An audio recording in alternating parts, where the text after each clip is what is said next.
Okay, so we're ready to get started. This is the first page of the listing agreement. Y'all can see that on the screen, correct? Correct.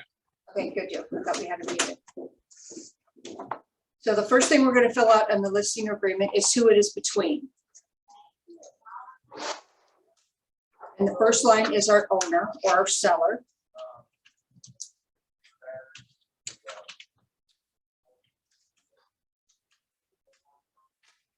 It'll be John Doe. And sorry, so to be clear though, if it's a husband and wife, both names together, Yes. has to be both names, even if one's Yes. out of the. Yeah. Right, okay, Yeah, whoever's on the deed, it's got to be on here. okay. Does that hold true for a purchase agreement? Yes, It does. yes, Okay, so it's married couple, one person can't buy a home, keep it just their name, you know? they can. They can, okay. Yeah, they can. It all depends on what they want to do. Okay, So if John Doe is married, both names are on the deed, it's going to be John Doe and Mary Doe. Now, when it comes down to who it's with in the broker, I've had some agents who actually put their own name in here, but it's not. It's Keller Williams.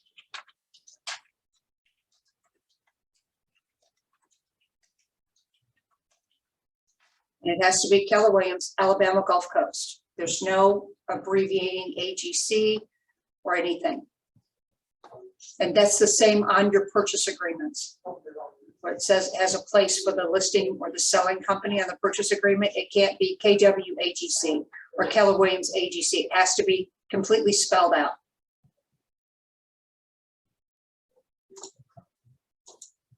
And then our street address.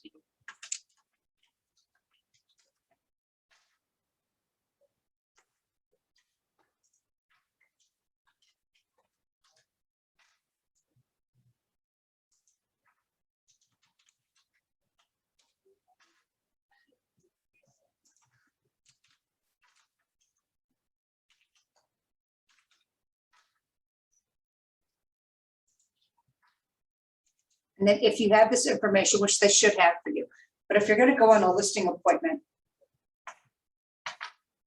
I'm going to assume that you're going to pull up as much information about that property as possible. Maybe go into the Delta computer system and pull it up, the deeds and notes, and make sure that John Doe and Mary Doe are the rightful owners of that property. And in there, you're going to get your legal description and your PPIN number.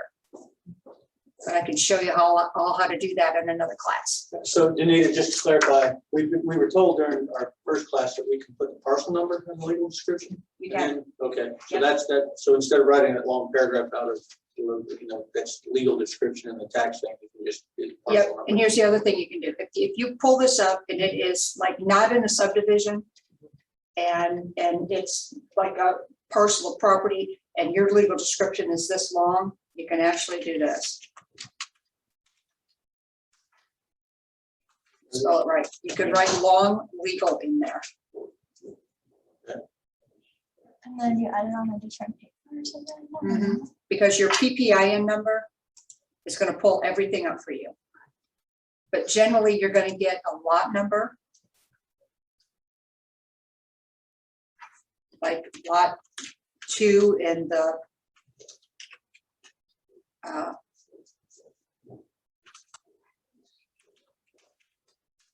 like lot 2 Fairfield subdivision.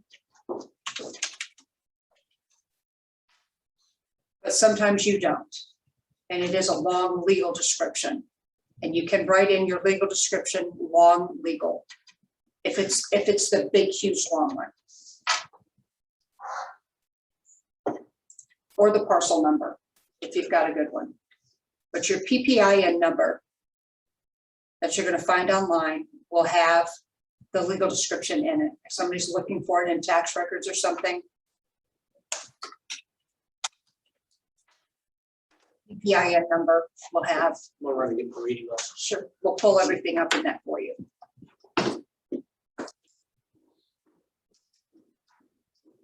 And then it talks about agency. Seller acknowledges that the broker has provided seller with a written disclosure form entitled the Alabama Real Estate Consumer Agency Disclosure. That is the RECAD, which everybody knows that's required for any purchase agreement you do, or any listing agreement you do. It's really required if you're showing somebody property, you want to get the recap filled out as soon as possible. So you have that. Even if you end up not writing an offer for them, or you end up not doing the listing agreement, you still need to have a signed recap agreement with them. You can just turn that into the office should you not consummate on a sale or a listing. You need to have that recap. This is and has been informed as to the specific types of brokerage services that are provided by the broker. In accordance with this agreement, seller hereby appoints broker or broker hereby appoints such appointment as the sole and exclusive agent or seller to list, market, show, and otherwise offer for sale or trade the subject property to all buyers. This is when you're going to want to explain limited consensual dual agent, but you probably have already because you've gone over recap already. That's the first thing I'm going to go over with the seller before I even start filling this out. But I've explained to them about limited consensual dual agency, and I'm going to get them to authorize that. Okay. Please know that every listing belongs to the brokerage, and the brokerage allows you as an agent to do business and have that listing in your name. However, the listing belongs to the brokerage. So if you have a property listed for sale and another agent from our company goes to show that property, they have a fiduciary relationship to the seller, even though it's not their listing. So they're either going to be a transaction broker or a limited consensual dual agent when showing this listing. Okay. Should seller and buyer each authorize broker to act as a limited consensual dual agent, seller agrees that a limited consensual dual agent agreement shall be executed by the seller and such buyer at the time the buyer's offer to purchase is made. So you want to get them to agree to that. On occasion, you'll get where they do not. They do not want limited consensual dual agents, and that's a whole different scenario. And the listing agent will write that in and let all of us know in our agent notes that they do not want limited consensual dual agency. And you can be a transaction broker, believe it or not, on occasion represent the buyer. Very, very rare. All listings are by law the property of the broker. Non-discrimination. Federal law prohibits discrimination in the sale, rental, lease, or negotiation for property to be used for housing based on race, color, religion, sex, handicap, familiar status, or national origin. If you're on a listing appointment and everything's going great and you got the listing and they're going to put it at the price that you want it to be, of the terms that you want it to be, and it's going to sell quickly and you're happy, you're excited, you have buyers in mind, and he says, I don't want you to sell this property to those people. You don't know who those people are or what he's talking about. That's happened to me, and I've said, I thank you so much for your time, and I hope that you find a realtor who's willing to work with you. You don't even, excuse me, you don't even address that. You just say, I'm done. I'm done. I'm done at that point. I've got a property management company. I have people who say, I'm fine with this. I'm glad you're going to find me a renter, but I don't want it rented to someone with purple polka dots. I gather my paperwork and I leave. Because I'm, yeah. Everybody's entitled to list, sell, buy, or rent property. It doesn't matter what they look like. They qualify, they can buy. An attached multiple listing service, MLS, seller property input form or forms are incorporated and made part of this agreement. But you'll have those in your listing packet. Period of agreement. This agreement shall be effective for a period of time beginning on August 16th. Sorry, we're August 18th.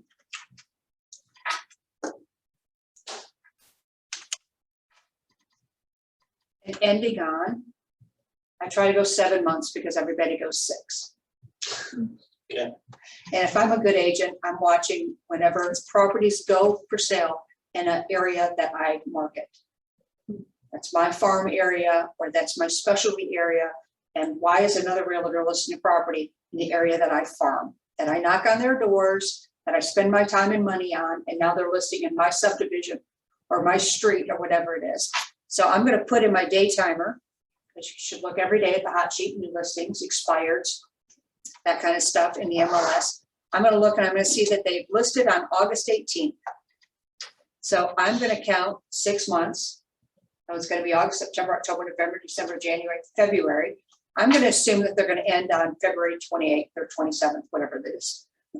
So I'm going to put my flip to my day timer for that time, February, 6 months from then, and put a note in there that I need to call these people if this house hasn't sold. So I'm going to try to go for 7 months. The way the market is right now, they may tell you they'll only go 3 months. But I try to go for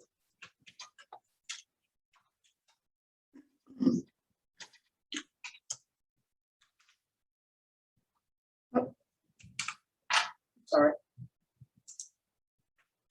I had myself here.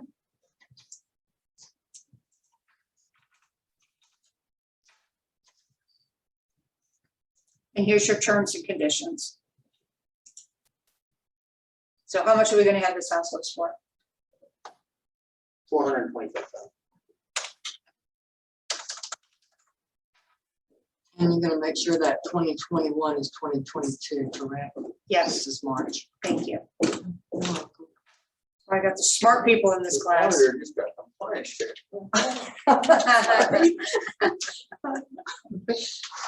Well, Can't even see that, so good for you. Hey, I wouldn't be able to see it with my glasses on. I can't even find the cursor, so y'all are pretty good. Okay, so you've determined your price. In terms of financing, of course, everybody else say cash, or a new mortgage, or an FHA, or a VA. You'll have to look at the USDA map to see if it falls in that area. We're in Fairhope, we know it's not going to be USDA because it's not in the kind of out in the country. Vendor lien, if they're willing to do an owner finance on there.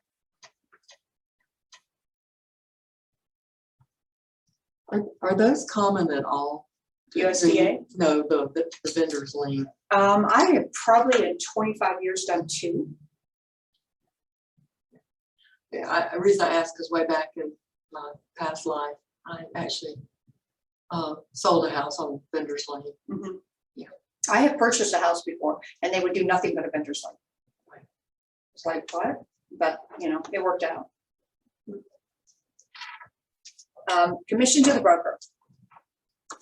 The Association of Realtors does not fix, control, recommend, or suggest commission fees or rates for services by its members or to the percentage division of commission fees between cooperating members and non-members. Any commission payable herein is in all cases negotiable between the seller and the broker.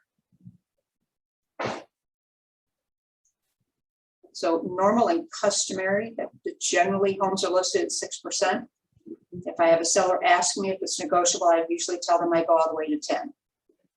It kind of squashes the thing. But it is, you know, all joking aside, it is a negotiable figure. But the full amount goes in that section, because again, we've been getting Absolutely. mixed communication, so. I have been getting in compliance, pulling these up, and it says in here 3%. Yeah, somebody else did that on one of our classes. They said 3%. So it's kind of like, It says, in this agreement, seller agrees to pay broker as agent of the seller a cash commission equal to, okay, that is 6. Okay, that is not 3%. Because the seller is paying us to sell the house. It could actually hold us to paying 3%. He's only paying 3%. The full amount in there of the commission. Okay, so there's no confusion with that. So Danita, so that is always going to be 6%. That's a set cost. It is not a set cost because the commission is negotiable. Okay. Yeah, the commission is negotiable. Normal and customary is 6%. Mm-hmm. some are 7. When I was doing high dollar real estate, most of those sellers wanted to do 7%. Well, I guess what I'm asking is that would be the minimum that we would want to go, 6%, or depends on the product, I mean, if you got like say a $3 million deal you're selling, I mean, if you did 3%, that's a pretty good amount of money. So 4%, I could see you wanting to go maybe negotiate a little lower, but just for the normal $300,000-$400,000 house, you wouldn't want to go, or would you want to go below the 6% commission? I personally, when I was listing property, I never went below 6%. Yeah, right, On occasion, I would do 5, especially if I knew something was going to sell quickly. right. Or if I had a buyer for it and I was then getting the listing agreement filled out, I would go 5. Mhm. But generally, I like to stay around 6 or 7. Gotcha. Okay.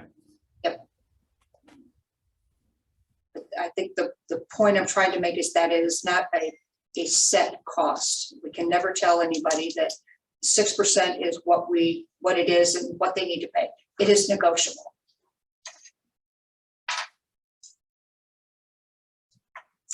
Next one's, if during the existence of this agreement or any extensions thereof, the property is sold by the broker, seller, or anyone else, or if the broker produces a buyer ready, willing, and able to purchase the property upon the terms herein, or at any price or terms acceptable to the seller, or within 180 days after the expiration termination of this agreement, or any extensions thereof, a sale is made by any person who was shown the property or to whom it was presented for sale by anyone, including the seller.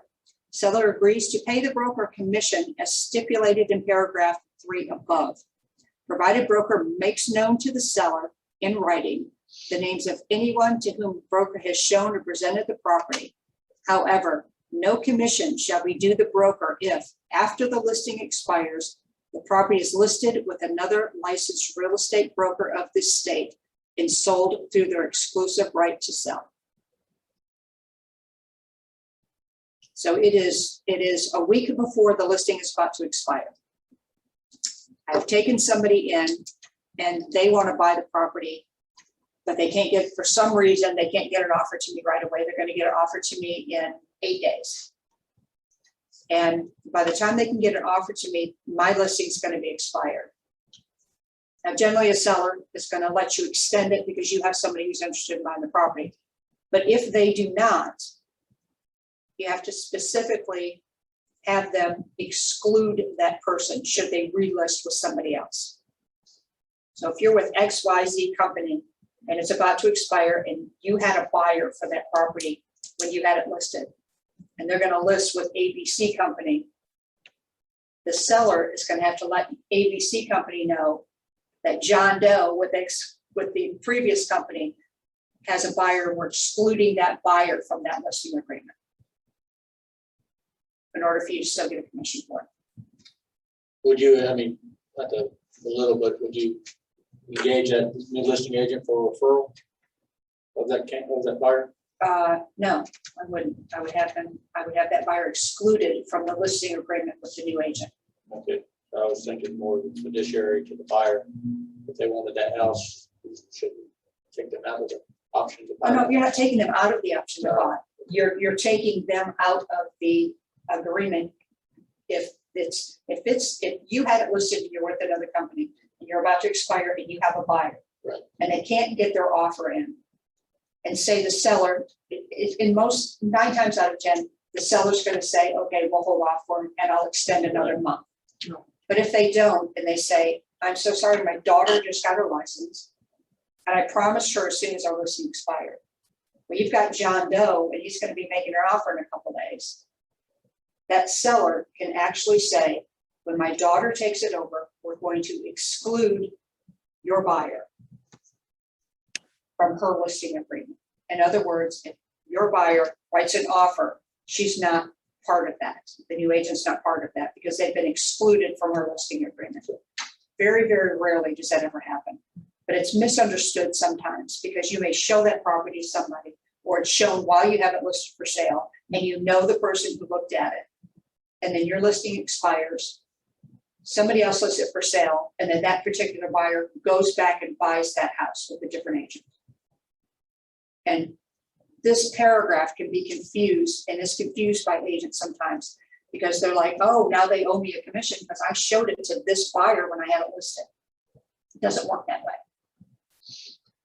So you're saying you would not be eligible for a No. commission? No, it would not, unless you still had them under a buyer agency agreement. So it would be in best interest of you as an agent, but also for the seller to extend that time if Yes. possible. Absolutely. Yeah. And you can explain to them what the situation is. Right, right. And they're interested in buying it, and, you know.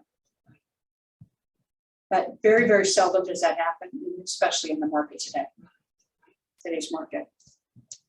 The seller agrees that broker may compensate another broker or selling agent, or produces a buyer who is ready, willing, and able to close on the purchase of the subject property. Such selling agent compensation will be 3% of the gross amount as set forth above. So there's your answer to why you have 6 here. Because it says it will be 3% for whatever your commission split is of the gross amount as set forth above. So if it's 3% of 3%, then you're not getting paid, the selling agent is. So whatever commission split you offer, you know, generally we do a 50-50 split. I'm not saying you couldn't do a 2.4. You know, Yeah. Most other companies do a 60-40 split. Maybe 3%. Well, so that divides the commission up and lets them know how much you're paying the selling agent of the property. We have agreements, so that right, with certain. We have, entities to split? we have very few agreements now. Oh, okay. Yeah, people are really backing down because of the DOJ thing. Okay, so we can put whatever we want, to put Yes, in there. Okay. yes, you certainly can. What DOJ thing? I'm sorry. Well, it's just about cooperation and commission fixing and commission sharing and agreements between agents of who's going to get what and all that kind of stuff. And it's just, you just can't do that. So if you're selling a home and there's an agent in your office who's bringing the buyer in, Mhm. then is there a specific Yes, that is a 50-50 split 50-50? because it's in-house. Yes, Okay, but otherwise it would be whatever you agreed upon with that agent, correct? no, it would be whatever's stated in here. Right, whatever you decide, but you agree upon and then you put it in the contract. This is the amount that you would get. No, Is you that- never no. mention commission in the contract. No. No. So your MLS sheet is going to say that you're listing a house at 123 Main Street. Mhm. There's a place in there that says buyer broker commission. Mhm. And it's going to say 2.4, or it's going to say 3, or anything in between. Okay. Okay. You can So- put that percentage down then, right? The 2.4. Other agents will see it in the MLS, yes. I got you. So they'll know what they're getting paid for showing this property. Right. Yeah, is how that works. Now on the client printout of an MLS, it doesn't have that, so they don't see it. But agents can see how much they're getting paid for a property that they're showing. It's in the MLS. It's disclosed in there. Number 4 is systems and components and fixtures. Seller shall warrant that the heating, cooling, air conditioning equipment, including window units, plumbing, electrical, including appliances, are in properly working order at the time of closing. So those are the things that are supposed to be working at the time of closing. Here would be any exceptions. Like I have 3 burners on my stove that don't work. My dishwasher hasn't worked. I've never replaced it. I'm not going to guarantee that the air conditioning is going to be working. I have a plumbing leak or anything that they're going to exclude in here, or any exceptions in here, or if they're selling the house as is. Okay. Warranty for improvement property. Seller shall or shall not furnish buyer with a home warranty at closing, subject to its limitations, exclusions, and deductibles. So that's completely up to your seller. Lost my place here. I always check shall not and encourage them to check shall not, because we can use that as a negotiating tool come offer time. The next one is about improvements. All improvements, fixtures, anything connected to the property stays with the property. like the stove stays, anything that's attached, chandeliers, lighting fixtures, ceiling fans, all that kind of great stuff. They can't strip the house down when they go. You know, I've had buyers and we've gone to go do our walkthrough after the sellers moved out and get ready to go to closing, and the stove and the dishwasher were missing because they had no idea they couldn't take them with them. So anything that's attached has to stay. And then there's a place that says it does not include things that they're going to be taking with them, that they're not going to leave behind that would normally be there. If normally when you get to this paragraph, if there's something they're going to take with them, I specifically ask when we get here, is there a chandelier that you got from your grandmother or something that's special to you that you're going to take with you? I've had people go, I can't live without that ceiling fan in the master bedroom. So I want to exclude it. I try at that point my best to get them to not put it in as exclusion and to replace that ceiling fan now. Take down whatever it is that you're going to keep and replace it with something else, because it saves any tip towards the end. Furnishings, the property is being sold furnished, partially finished, or unfurnished. Usually they're not furnished, but you'll get occasions for doing condos and stuff like that. And some other homes that are being sold furnished. Okay, termites and wood destroying insects and fungus. Seller understands a purchase agreement may require a wood infestation report to be issued by a bonded insured pest company, disclosing the presence of any previous or active infestation by Formosan or subterranean termites, outerpost beetles, wood-boring beetles, dry wood termites, or wood decaying fungi within visible and accessible areas of the dwelling, carport, and garage, or any detached buildings given value by the appraisal. If active infestation or fungus is reported, treatment of the entire dwelling will be required. In such case, a retreat and or repair of the affected area may be required by the buyer's lender. Treatment may also be required in affected outbuildings by buyer and or lender. Seller is or is not aware of any previous infestation or damage by wood destroying insects. Usually they are not. Sometimes they are. And they'll disclose and put in the disclosure that we had some, now it's been fixed. Property is or is not, and you're going to pray that it is, currently covered by a repair, retreat wood infestation contract with or without Formosan riders. So they're going to know if it's a repair or a retreat. And the difference being, if your house they find termites there, a retreat means they're going to come out and spray again for termites. A repair means they're going to come out and repair any damage that those termites caused. If they have a copy of their termite contract that they have, it'd be great to get a copy of that as well. And then you can find out if that termite contract is, number one, transferable to the new buyer, what the cost of that is. There's some termite contracts that are not transferable at all. They just will not transfer them over. So you've got to go on to plan B and find a different termite company. Or if they do transfer over and you get an offer, you can let the buyer know, or the selling agent know, this is what it is and this is what the cost is. Number 9, survey elevation certificate. Seller does or does not have a survey. Seller does or does not have an elevation certificate. Not applicable to condominium properties. So your seller will know if they have a survey or if they do not have a survey.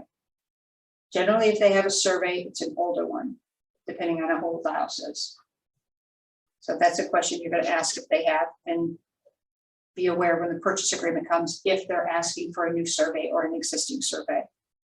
And then the other is does or does not have an elevation certificate, which we know that's if it's waterfront property. This particular one is not waterfront, so we're going to leave that one. Lead-based paint, anything built prior to 1978. Federal law requires that all residential dwellings constructed prior to 1978, a buyer shall be put on notice of his or her rights to test for lead-based paint. And then it's got a check here if the lead paint, I don't know, I can't say it today, lead paint disclosure form is part of this or not. Here's the thing, agents forget more than any. Seller initials at the bottom. I can go through and have the most stellar, clean, perfect listing agreement filled out, and I don't have any seller's initials on the bottom. So make sure they initial this. So are these not generally done through DocuSign? They are done through DocuSign Oh, okay, sometimes, okay, but there are occasions that they're not, okay. and they're handwritten. I didn't think that the property address at the top would be most. But anyway, okay, Oh, what, this? yeah. Yeah. I forgot where we were. Main Street. Let's see. We are, okay. And of course, when you're doing this in DocuSign, everything will, you know, some auto-populate for you. And there's not going to be any sections that are missing. What am I at here? Title. Number 4, yeah. What is that?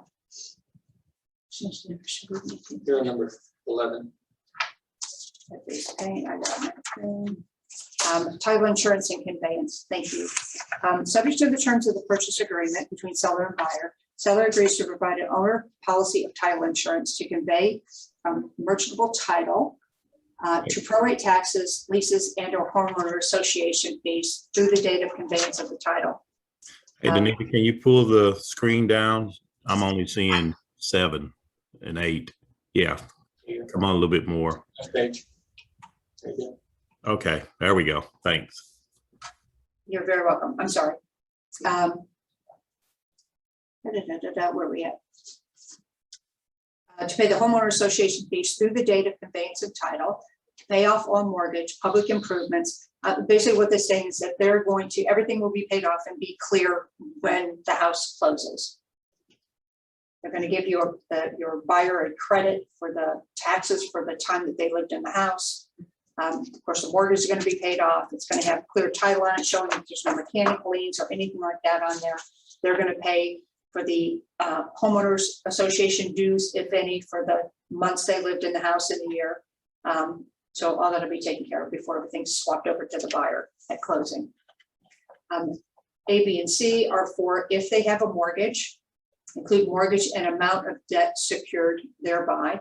I have had, when I was still listing property, I had some sellers who had an issue with filling that out and they didn't want it. They said, what does it matter how much I owe on my house? And I didn't care. It's not filled in, I don't care. They don't have to, it's not mandatory. And some will say, this is what I owe on the house. And they'll let you know who their lender is. I generally let the title company take care of that. But if they don't give you that, then you can't properly do the net sheet, right? Oh, you don't owe them a net sheet for the listing, right? Just for the buyer No, you owe them a net sheet for the listing, listing. Okay. yeah, for the list price. Sweet. And if they don't want to let me know how much they owe on the house, Right. which I'm gonna find out anyway, because I have my ways of finding stuff out. But if they don't let me know, I still do my net sheet. And then when I get down to where it says the bottom figure, what they're gonna walk away with, Mhm. I handwrite in there, minus your mortgage payoff. So they're aware, this is what you're gonna walk away with. You're not sharing with me your total mortgage. Yeah. Or you've given me an approximate. And if you're giving me an approximate, I can't give you a drop dead figure. So I'm just adding on the bottom of that net sheet, seller net sheet for them, minus your mortgage payoff. Okay. And you're doing the net sheet when you're doing the listing agreement, right? Yeah, because I pretty much have, Listing. Yeah. Net sheet.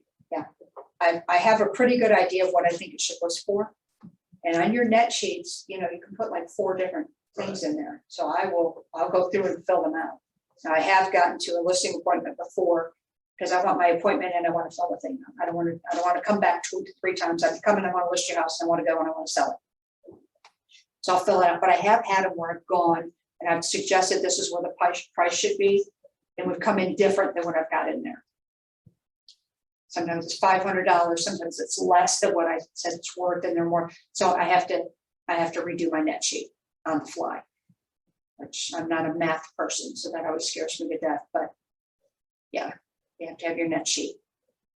Yeah, I understand Anchor Title has a pretty good tool for that, for calculations. Or Yeah, I use ours. I've never used Anchor Titles or any mortgage companies before. I don't know why. I guess I like the Keller Williams logo on ours. Well, I meant just for using for calculation, you can put the data in. Yeah. But I haven't used it yet, though. Yeah. Okay. Yeah, we do. Number 12 is marketing. It's telling everything that you're going to do to market their home for sale. Use reasonable efforts in marketing the property associated with terms of this agreement.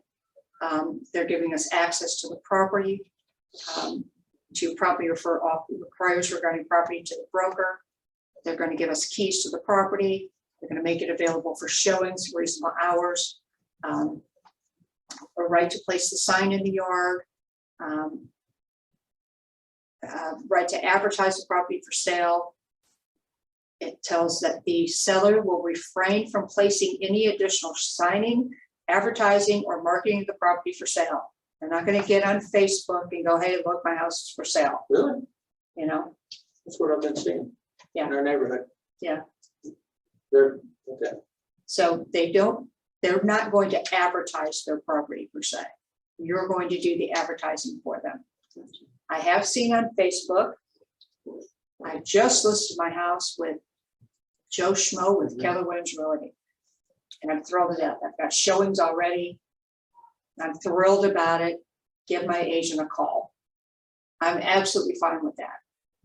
But if I list a house for sale, I'm scrolling through Facebook and I get a notification that they've posted something and I go to it and they've got their own little write-up describing everything about their house and our house is for sale. And nowhere in there does it mention that it's for sale with an agent, then we've got an issue. So this pretty much is what they're saying. If they don't want to sign, for instance, you just draw a line through that section? Yes. Okay. Yes. Does And that need to be initialed or? yeah, anytime you make a change to the contract, I want an initial on it. Okay. Yeah. And you can do that through documents, just draw Yes. October or something? Yes, yes, you can do a strike through. Yeah. And then you can just make an initial box for them to initial that. And make a note in the MLS, there's no sign on the property. It's a provision here if you're going to use a coming soon status, and the number of days stated in the MLS before it was active. It gives the broker the right to take photographs, place a lockbox, put it in the internet, put it on the MLS. It tells that all the pictures of the property will remain the property of the broker.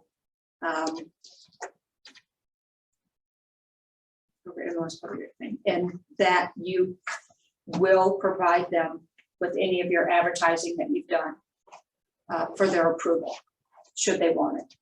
I've never had an agent, or excuse me, I've never had a seller tell me, I want to look at everything you do before you send it out. What you're going to say and how you're going to advertise it. They're going to look for it, they're going to find it. If they have a problem with it, they're going to let you know. Number 13 is about a lockbox. You do authorize them to place a lockbox or not to place a lockbox. It goes into depth about if they want the electronic or a coded lockbox on the property. 9 times out of 10, they're going to want the electronic lockbox as opposed to a coded. Century lock? Yeah. Okay. Yeah. And some do not want a lockbox at all. So it's completely up to what your seller's comfortable with. If the lockbox is to be used, seller releases and holds harmless the MLS and all brokers and sales associates from all responsibility beyond their control, including loss, damage, and theft. The seller also acknowledges that a lockbox is intended only as an aid in marketing the property and is not intended or designed as a security device. For best security, the Baldwin Association of Realtors recommends electronic lockboxes. Seller acknowledges that not all showing agents use the Baldwin County Association approved lockbox system, Century Lock. In this case, the showing agent may ask the listing agent for a one-time code to enter your property. Use of a one-time code may be a security risk. I hate that sentence, but it has to be in there. Seller will or will not agree to the use of a one-time code to enter a property. Most of our agents down towards the beach do not use Century Lock. They are old school combo. They come up and they want to show a property and they're going to call you and ask for a one-time code to get into the house to show it. And your seller has to be in agreement that you're willing to do a one-time code for them to get into your Century Lockbox. So this makes them aware. 14 is the rental information. Let's get this up here. And if the property is or is not in the rental program, and then who you can contact and the phone number. Seller's rental man company to obtain a key for the property, rental histories and reservations information, which may be used for marketing or to share prospective buyers and to make appointments for showing property to prospective buyers. That's generally for beach properties. If you're looking at condos and they're in a rental program already, if someone is going to buy it, they're going to want to know if it's in a rental program, what the rental income has been on it, what the future rentals are, and you'll get all that from the property management company, whoever's managing that short-term rental. In long-term rentals, it's the same thing. But generally in the MLS, where you would put in here how long the lease is or when the lease is up, if it's a long-term rental. 15 is title. That's if the property is deeded property or Fairhope single corporation property. Are we aware with what that is? Yes. Fairhope single tax. So it's one or the other, and they're going to know. They're going to know if they're deeded property or they're not. Number 16 is the property owners association. The property is or is not part of or included in a property owners association. The property is in a property owner association. Seller authorizes buyer to contact. Sometimes they don't know, but most of the time they do. Your title companies generally will know. If they don't, who their property owners association is. Like Lake Forest, you have the Lake Forest Property Owners Association. So generally, if it's in a subdivision, they're going to have one, and there's occasions where they do not, but this is where that information would go.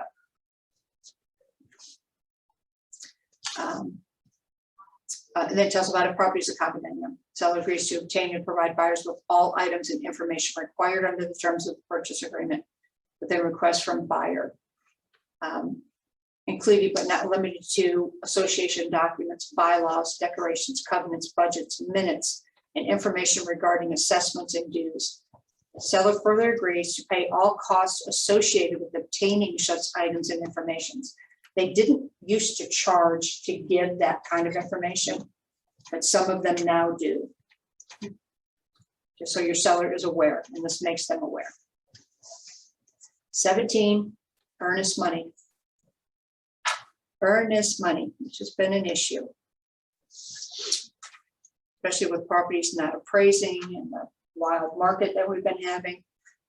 Earnest money, seller authorizes broker to accept and hold earnest money deposits to be used in negotiating a sale and to procure any instruments necessary for seller to convey title as per the purchase agreement. In the event of forfeiture of any earnest money deposits by prospective buyer of said property during the existence of this agreement or any extensions thereof, such deposits shall be equally divided between the broker and the seller, with the broker's share not to exceed the commission as stated in paragraph 3 above.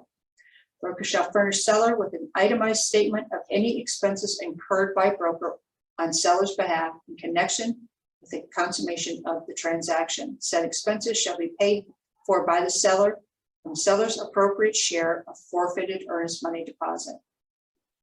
In the event both seller and buyer cannot agree on the disposition of the earnest money deposit, the broker holding the earnest money deposit shall be authorized to interplead the disputed portion of the earnest money deposit into court of a competent jurisdiction and shall be entitled to be compensated by the party who does not prevail in the interpleader action for its costs and expenses, including reasonable attorney's fees incurred in filing with the interpleader. I have never in 25 years had the seller give me any portion of any forfeited earnest money. It's pretty simple. Whoever brings the offer is generally the company that holds the earnest money that the buyer has provided. If the sale does not go through or falls apart for any reason, which if they cannot get financing or the house does not appraise, or there's an issue with the home inspection, that buyer is entitled to get their earnest money back. There are several cases where, and instances where the seller is like, nope, I want that earnest money, and they will not sign off on the form for the release of earnest money. And then we're just holding it, or the other company's just holding it and waiting for somebody to give in. After a certain amount of time, that is indeed interpleaded into the court system, and we're done with it. And it's between the buyer and the seller, and they can fight over it. Which is crazy, because it's going to cost them more to fight over it than the amount of the earnest money in most cases. But we do not release any earnest money until we have a release of earnest money signed and who it goes to. If we don't have a signature of the buyer and the seller, then that earnest money goes to nobody.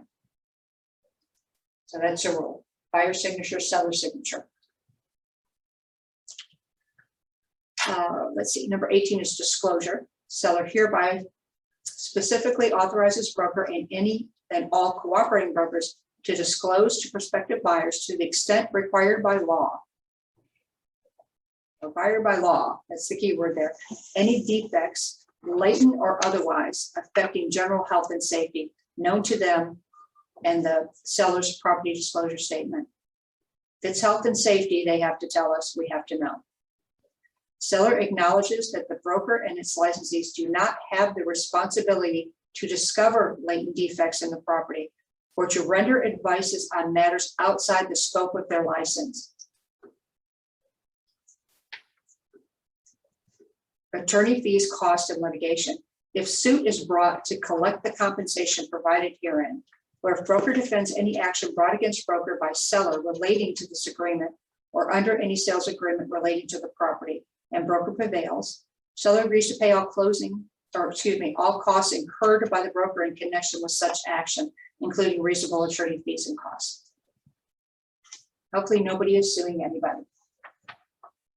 That's covered in there. Number 20 is the broker liability. Seller agrees that broker shall not be responsible in any manner for loss or damage or personal or real property due to vandalism, theft, freezing water pipes, or any other damage or loss whatsoever, included but not limited to personal injuries sustained on the property. Seller agrees to pay all costs incurred by broker in connection with any claim, suit, or cause of action brought against broker related to such loss and damage, including attorney fees and court costs. That's an important paragraph. It's also important when you list a property for sale to let them know, don't leave your valuables sitting around. You have expensive jewelry and you don't keep it in a jewelry box. Instead, you have like a little jewelry tray or something. Put that away if you're going to have insurance. And for God's sake, lock up your firearms. Just don't keep your valuables out where people can see them and will want to take them. Because you don't want, you don't want them to get any of their stuff stolen. Sometimes you'll have an absentee seller and there's a hurricane coming. They're going to ask you to take care of some stuff or they're out of town. I remember I had like 20 listings when the hurricane came one year, and I'm going like a wild person because 5 of them were somewhere out of the country, others were on vacation. And I had to go over and secure their stuff for them. But it's just what you do, or get somebody to do it, but have them put their valuables away. Very, very important. 21, seller's representation and warranties. Seller specifically represents and warrants that seller has complete authority to sell the property and convey title. Seller has personally reviewed the agreement, the MLS seller property input forms, and any other attached exhibits. Seller has personally filled out a seller's disclosure statement. That's very important that you never, ever fill out the disclosure statement. Ever. The only one to fill out and sign the disclosure statement is your seller. If something goes wrong and you're the one that had filled out the disclosure statement and the buyer comes back to sue people and finds out that you, as the agent, filled out the seller's disclosure form, you are liable. So you never fill out the seller's disclosure form. And acknowledges that all of the information in any document relating to the description and physical condition of the property if applicable, and which were provided seller are accurate and complete.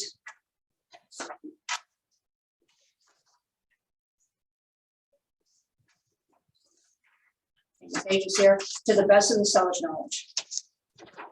Okay, seller agrees that all the information provided by seller to broker is accurate, complete, and correct, including any and all information provided to complete this agreement. Okay, so they are not lying to us, they're giving us the right information. Defense and indemnity, sorry. Seller agrees to defend, indemnify, and hold harmless the broker, sales associates, and any and all other cooperating brokers against and from any losses, damages, claims, suits of law, including court costs and attorney fees, or other costs or expenses relating to or resulting from an actual or alleged inaccuracy of incompleteness of the property information contained herein, or any other information or representation, oral or written, provided by the seller to the broker at the date of this listing, as well as subsequent information provided by the seller. So we are not responsible for your lying mouth, is what we're saying here. 23 is the entire agreement. The agreement, including the attached exhibits and forms, is intended to be a legal binding agreement of all parties. Seller and broker acknowledge that except for the attachments as referenced in this listing agreement, there are no other agreements, promises, conditions, or understandings either expressed or implied between them. In other words, if it is not in writing and we have not gone over it, it didn't happen. Other than specifically set herein, seller warrants that there are no prior agreements on this property, listing, sale, or otherwise, that have not been properly terminated. You don't have a listing with somebody else, and now you're listing with me as well. This agreement may not be modified or amended except in writing and must be signed by both the seller and the broker. Which takes us back to, if you make any changes and put a strike through, you need an initial. Okay, fair housing. We're all following the fair housing rules. They're going to be aware that we're doing that, and that we will do nothing based on race, color, religion, sex, national origin, handicap, or familial status. We are all the same. Communication. Seller authorizes broker and its sales associates to contact and or send to seller advertising, marketing material, or information by U.S. mail, email, telephone, fax, internet, social media, or text message. I'm going to tell you right then, I don't do text, I can't see my phone, I don't answer my phone, whatever. And here's where you're going to find out the best way to communicate with them or get in touch with them or talk to them. I generally at this point ask them, what is your expectations of how often you need to hear from me? Do you want me to call you after every showing we have to give you feedback? Do you want me to give you updates weekly? Or do you prefer them bi-weekly? Or do you need to talk to me every other day? What works best for you? The biggest problem sellers have is I listed my property for sale and I don't hear from my agent enough. So I'm going to have it in writing right here, and I'm going to add to 25. Seller would like agent to update them on a weekly basis. And we're both going to initial it there. And I'm going to add to my calendar, this is my day to call Joe and Mary Doe to tell them what's going on with their house. I know we're in a completely different market, and it's probably not going to be necessary because you're going to sell quickly if you're priced correctly. But I have it in there so we both know what our expectations are. And when I know what my seller expects from me and I can meet those expectations, it just makes things so much easier. 26 are for additional provisions, like what's the one you're going to get most of the time? Oh, the drapes in the master bedroom don't convey with the house because they match my bedspread. That would be in here. Sellers leaving bar stools. Seller to replace dining room chandelier. Whatever their other provisions are, go in number 26. All right, so under 6, where it says the purchase price does not include, and you've got the lines to fill that in. Uh-huh. Are you doubling up where that info goes, or No, does it not go no, there? where it says the purchase price does not include, like if they're gonna take their pool equipment with them. Yeah, or drapes or something like the examples you gave. Mhm. Um, Yeah, I'm gonna reiterate it here again. Okay, I'm gonna reiterate it here again, and sometimes that's for my own knowledge whenever I'm putting it in the MLS. okay. Yes, I And go- yeah, and assume if they've got, like, I'm got a listing that's coming up, they've got the vinyl packaging, vinyl flooring in Mhm. boxes, but hasn't been installed. Right. I think that could be available. Yeah. So I assume that's where I would put that. Yeah. Okay. Mhm. Yeah, so additional provisions in there. Additional provisions may be that they are putting their house on the market, but they can't move into the house they purchased until the end of September. So contingencies. Yep, so it could say seller selling home cannot give possession until, September 15th or the end of September. So any kind of contingencies, any kind of possession issues, any kind of, I am definitely not leaving this, or I am leaving this with the house, like I'm leaving my bar stools or leaving all of the cabinets in the garage or something along those lines would go in here. It's your other provisions. And you have your seller's mailing address, your seller's signature, and their printed name. If you're doing this via DocuSign, which the 90% of you will be, sometimes you can't fill in their printed name. I would definitely let that slide because I can read the signature when it's done electronically. Here's the other thing that I find in compliance. I send these back, please sign as agent. Please sign as agent. Agent signs the bottom of the listing agreement. So you need to sign that bottom page. Every page you'll notice has a place for the seller to initial. So the seller needs to initial the bottom of every page that's on here. Who's got questions? I don't have questions about this per se, Okay, but one class that I have not seen yeah. is okay, we've got the listing agreement, now how do we put it in MLS? So is that a J class or do we teach that class?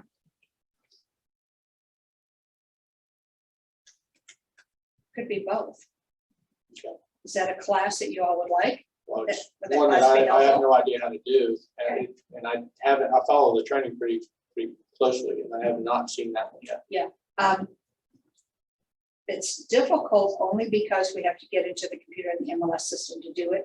And there's not like we can have a really like a template or a training page. So that's the only difficult thing with that. The MLS generally has a class that shows how to do that. Okay, They should have had a class for you when you join the MLS how to do that. maybe there's so many videos. Yeah, I know. don't Yeah, there's Sure, different videos I'll out say there. sure. Yeah, and they're all different. I mean, I'm a member of the Baldwin, I'm a member of the Mobile, and I'm a member of Florida. So they're all just a tad different. It's a lot easier than you think it's going to be. Mhm. Because when you get in the MLS and you go to add a listing and your thing comes up, everything's highlighted or starred that you have to fill out. Okay, so there's no, you can't upload anything, you literally typing it You're in. literally typing it in. Right. Yeah, you're literally typing it in. It'd be nice if you could upload it, then you can. And so the rules between a coming soon, Mhm. I know they recently changed, right? Yes. No signs or anything like that, No no signs, pictures, cannot advertise in no pictures. but you can put it in the MLS Yes. without the pictures, without the signs. MLS, you can have one picture, Okay, one picture, that's all. and at the front of the house. Yes, or whatever you want. Oh, it can be any picture. Well, I would do the front of the house, but Okay. Yeah. Well, this has a soft board, it's not like an arrow. But okay. Yeah, yeah. Okay, but we as an organization can say, hey, I've got one coming up through our Facebook page or what have you. absolutely, Okay. yes. Coming later or coming soon.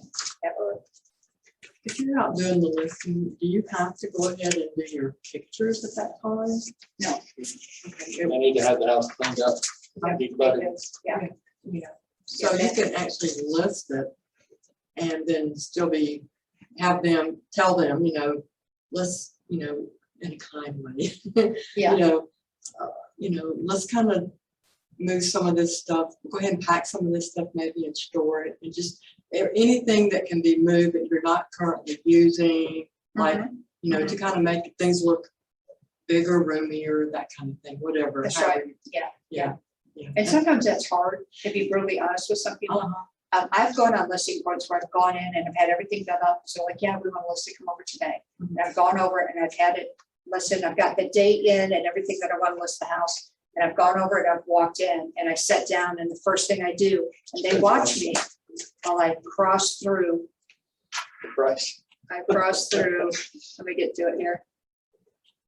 I cross through this date, a line right through it.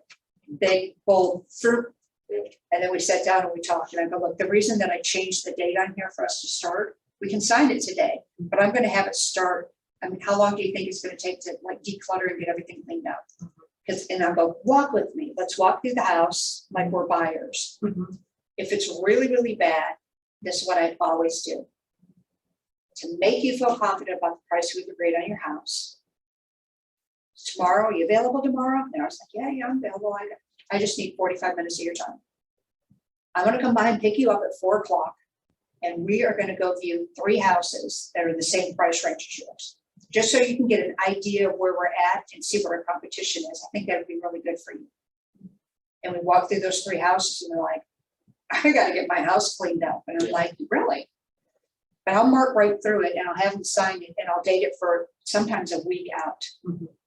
Give them time to get it cleaned up, or clean the carpet, or clean the floors, or mow the grass, for God's sake. Whatever needs to be done with the house, I'll change that date on there. Now they're going to sign it that day. So I know that I got their house listed. I'm just now a week out instead of today, to give them time to get that stuff taken care of. And I walk through, and it's always so much easier to say, in a buyer's eye, they might think this room looks a little bit small. There's so much furniture in here. Right. Can we do something about that? Or can we, and they're usually very receptive to it. Well, and all the family pictures and everything that's personal kind of makes people, if you walk into a house and all you see is personal things, it makes you think, oh, I'm invading the privacy. This is their home, this, you may not so. And I remember that happening when we sold our house before we moved to Fairhope. The lady that came over was from Keller Williams. And she just pretty much, I already knew, I don't know why I knew, I just knew to tweak it and get the house kind of streamlined. Maybe I've been watching TV, maybe I've just over the years, But anyway, so we went in and did that. And then whenever she came in and she's like, wow, you don't have to do anything. You don't have to move anything. You took all your personal pictures. I said, yeah, because I figured I don't want it to be personal, but I want it to look like this can be their home. This, you walk in and this is your home. What do you see here? Where can you put your stuff? Right. And you're not looking at my home. And I'm extreme. I had a house for sale. Excellent house. In fact, I recruited her. She's now an agent. And I had her house for sale. And I kept telling her, look, your house does not look lived in. Beautiful house. It was so sterile and so clean that people would come in and they would love it. And I heard on 3 showing appointments, I could never keep this house as clean. I'm like, you need to fluff a pillow or throw a pillow in the wrong position on the couch to make it look like other people can live here. Yeah, to not be so stiff. Yeah, it's not that it was stiff. It was just unbelievably everything in its place. Smelt like, heaven. Clean, and everything was where it was supposed to be. You could not find a speck of dust in that house. Wow. I mean, it was like I don't even know how to describe it. I mean, every pillow was where it's supposed to be in the crease, and and I'm like, it's just too perfect. Mess something up. Yeah. That's easy in my house. Yeah. 2 kids, no problem. So to be clear, for a listing, right, we need the RECAD, which is Alabama law. We require, Keller Williams requires a seller disclosure. Is that correct? Okay. Listing agreement, and then the net sheet. Yes. Is there anything else? RECAD, net sheet. I don't think there's anything else. I have to go through my Okay, unless it's an older house, lead paint. lead-based paint. Yeah, Right, so that's for 78 or 78 or older. Now, our lead-based paint has lead-based paint and mold disclosure. So if you throw that in there, that's great. I try to get as much documentation as I can. And now if the home does have mold, We have estimated closing costs on there. yeah, that's you. Yeah, thank you. If there is mold, right, then you would still pull out the lead and mold disclosure? Or is that part of the seller's disclosure? It's on the seller's disclosure as well. Yeah, and if there's mold, that's huge. They need to get it tested and find out what kind of mold it is and all that kind of good stuff. Okay. Get So- mold remediation. Okay, so the extra form is only if it's 78 or older. But nobody's gonna buy a house that has mold in it, so they need that issue taken care of. Well, don't say that, I've got a showing coming on Friday. It there's says it's mold? got mold Where's the mold? in the bathroom, and apparently the people are still living in the home. How moldy is it? I don't know, I haven't been there yet. Is it But the mold? selling agent, the listing agent says, hey, I don't know why they're living. Oh, So we'll find out. And they're also keeping the refrigerator and the stove. okay, It'll be an interesting show. it will be. It will be. Good luck with that. Wear a mask. I will. Thank you. I already sent them the thing. Hey, you guys might want to wear masks for this. Yeah, that's right. That's You right. already had it. I remember back when we were looking before we moved over, and we looked at a house in Lake Forest. It was a really nice house on the golf course, and it was a good price at the time. And I walked in, and immediately I smelled must. There's must in here. I think there might be some mold issues, and I'd be doggone. There was. So, I mean, of course, we backed away. We're like, no, Yeah. no, but you could smell it the Yeah. minute you walked in. Or maybe it was just me. I tend to have that sensitivity to smells. Yeah. So, yeah, and I mean, it was a nice place, and I think they had to pull it off the market and do whatever, you know. And then we had another one out in Spanish Fort that had a big crack in the side of the house. Yeah. And the people owned it said, well, we didn't notice that. Well, it was from the top to the bottom. How could you not? So they had to pull it off the market, you know. It's like, wow. Quick question. Is there a rule on the coming soon? How long it can be in the coming soon status? I've got to look and double check for that. I know it used to be like 30 days. I'm not sure what it is right now. Okay. I don't do coming soon. I'm not a fan of coming soon. I've never done coming soon. Okay. As a broker, I know that there's rules, so I have to get that number for you.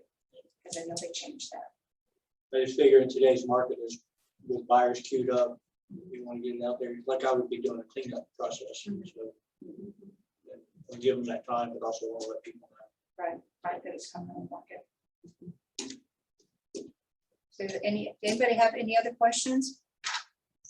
I think we're done. Thank you all for being here. If you have any questions, call me. Thank you. So are we rescheduling the listing presentation? I guess we are. Okay.